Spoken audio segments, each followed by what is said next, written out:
Once again, we are back on Egmont Sorsky Tea Talk, Train of Thought with a series of Damdar Punches with Dr. Satish Moth. Sir, welcome again for next episode about Damdar Punch. Like it was an excellent punch is what we had at the earlier. We have seen couple of our episodes. A great insights what you're given for our target audience.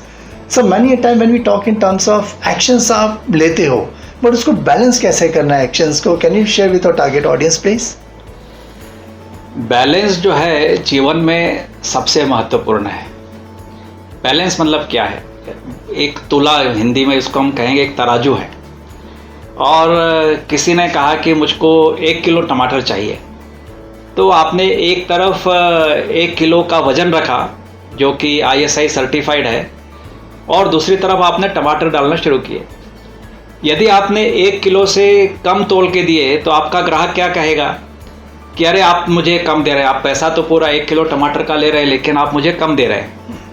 यदि आपने ज़्यादा टमाटर डाल करके उसको दे दिए 1 kilo से ज़्यादा, तो वो तो ग्राहक बड़ा खुश हो जाएगा, अरे वाह क्या दुकानदार है, मुझे तो मज़ा आ गया।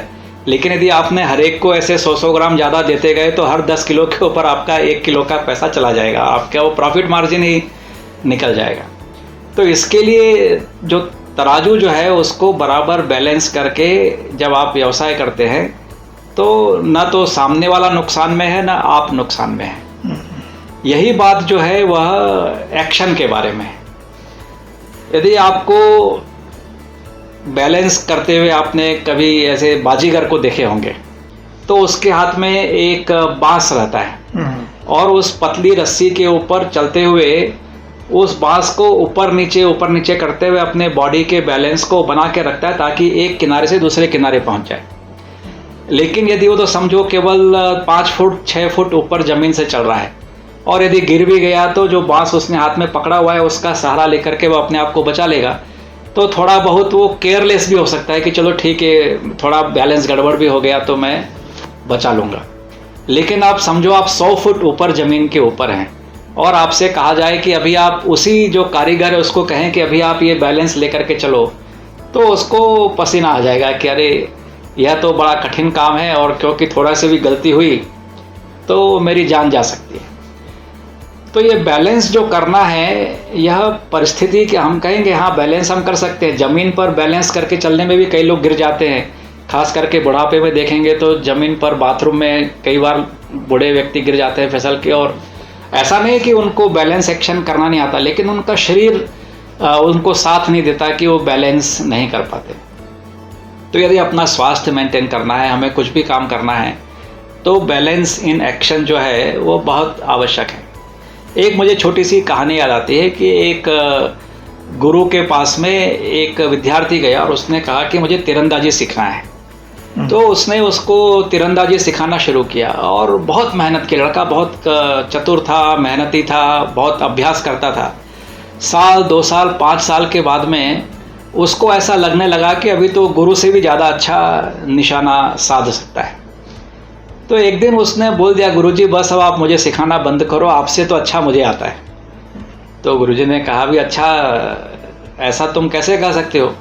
उसने कहा आप देखिए अभी तो आप बूढ़े भी हो चुके हैं और आपका शरीर भी ठीक से काम नहीं करता है और मैं तो अभी जवान हूँ, मेरी निगाह भी एकदम अच्छी है, तो मैं आपसे ज़्यादा अच्छा निशाना लगा सकता हूँ। तो गुरुजी ने कहा चलो बहुत अच्छी बात है, तुम मुझसे अच्छे निशानेदार हो गए हो, तो चलो प्रतियोगिता कर लेते हैं। तो शिक्षार्थी जो था, विद्यार्थी, उसने कहा क्या उसमें कठिनाई की बात है, चलो कर लेते हैं प्रतियोगिता, मैं आपको आज दिखा देता हूँ। गुरुजी ने कहा कि ये प्रतियोगिता जो होगी वो जहाँ मैं बताऊँगा वहाँ पर होगी। तो विद्यार्थी ने कहा इसमें कौन सी बड़ी बात है, जहाँ आप बोलोगे वहाँ खड़े होके तीर चला देंगे। तो गुरुजी वहाँ से थोड़ा आगे गए, पहाड़ था वहाँ पर, और एक पेड़ जो था वो थोड़ा ऐसा तिरछा आया हुआ था और नीचे पूरी खाई थी। तो गुरुजी जो है उन्होंने तीर कमान हाथ में उठाया और बताया कि देखो उस दूरी के ऊपर एक एप्पल का वो जो पेड़ है उसके ऊपर मैं निशाना लगाऊंगा और मैं लगा करके आऊँगा, उसके बाद में तुमको लगाना है। तो उसने कहा हाँ ठीक है। तो गुरुजी ने तीर कमान उठाया, जो तिरछा जो पेड़ था उसके ऊपर चलते हुए गए, वहाँ पे उन्होंने तीर लगाया और वो एप्पल को मार गिराया। अभी उस विद्यार्थी को बोला अब तुम लगाओ। अब विद्यार्थी उस पेड़ के ऊपर 2 कदम आगे बढ़ा तो उसको तो नीचे बहुत बड़ी खाई दिखने लगी और उसका बैलेंस पूरा गड़बड़ हो। उसने कहा गुरुजी मुझे बचाओ, मैं गिर के मर जाऊंगा। तो गुरुजी ने हाथ बढ़ा करके उसको वापस ले लिया और उसको विद्यार्थी से कहा कि ठीक है, तुम तीर चलाना तो सीख गए, लेकिन अपने आप को बैलेंस करना नहीं सीखे। क्योंकि यदि अपने आप को बैलेंस कर लेते तो फिर चाहे वो पेड़ हो चाहे ज़मीन हो, उसमें अपने आप को बैलेंस कर सकते थे। तो कोई काम जो है वो देखने में बड़ा आसान लगता है, लेकिन क्या परिस्थिति है, कहाँ पर आपको करना है, यदि उसमें भी यदि अपने आप को बैलेंस करके रखा और ठीक से काम कर सके, तभी आप सफल हो सकते हैं। नहीं तो आपकी सारी योग्यता भी धरी की धरी रह जाएगी। इसके लिए, और ये बैलेंस कहाँ से आता है, ये एकाग्र चित्त काम करने से आता है, अपने आसपास की परिस्थिति को इग्नोर करके काम करने से आता है। तो ये सारी बातें यदि हमने ध्यान रखी, फिर हमारी योग्यता जो है वो हमको सही ढंग से फल दे सकती है। What Damdar Punch by Dr. Satish Modi, exclusive on T-Talk Ek Bund Soch Ki. I think you need to balance the action, like, which is very important. Like, keep on watching T-Talk Ek Bund Soch Ki for next episode, Damdar Punch with Dr. Satish Modi. Thank you very much. So thanks a lot.